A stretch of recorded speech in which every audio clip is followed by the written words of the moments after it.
I look around the room and I see a number of people who I recognise. I think I'm a familiar face to a number of you, and that's not just because of a wayward childhood in Lewisham.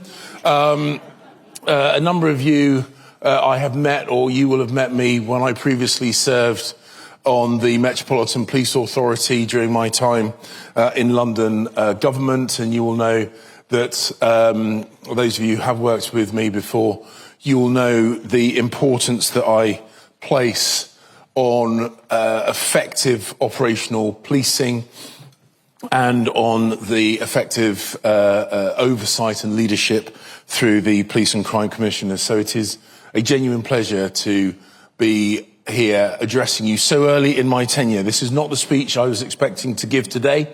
Much of the speech that I was expecting to give had Ukrainian in it, but David Cameron is currently doing that.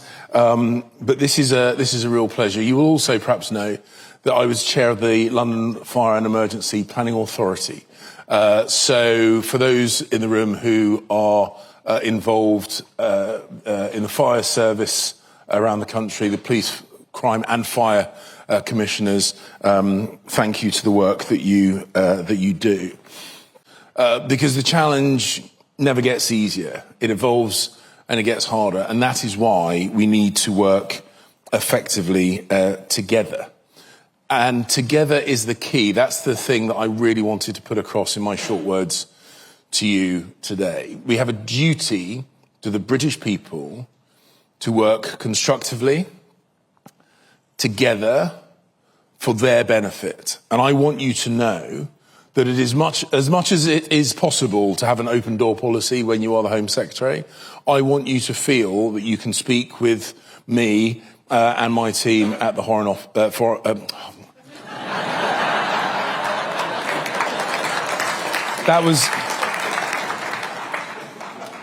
I really hoped I was going to get through the rest of this speech without doing that. Old habits die hard. The ministerial team at the Home Office and my officials, I want you to know that we want to listen, that we want to ensure that you know that you will have an ear at the heart of government. It does not mean that we will always agree. It does not mean we can always respond to the precise requests that you have of us, but I want to know what you, what your officers, what your communities feel. And for me, that is absolutely key. And as things become more challenging, as things become inevitably more complex, I want you to know that I will back you when you take the action that you need to take.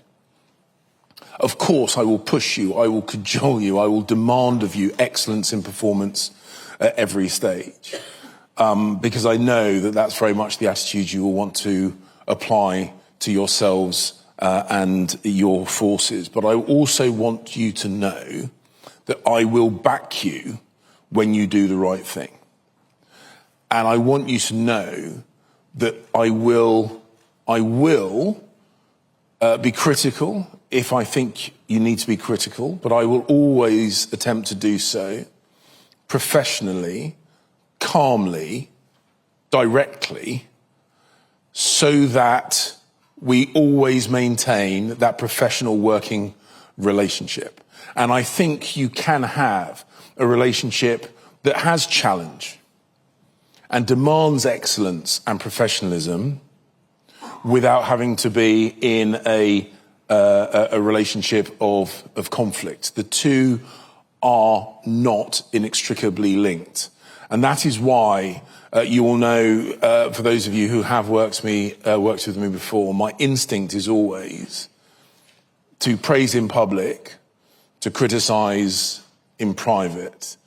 And if your officers, if your staff respond to that style of working, I genuinely believe we can maximise the work that we do on behalf of the British people. And ultimately, that is my aim.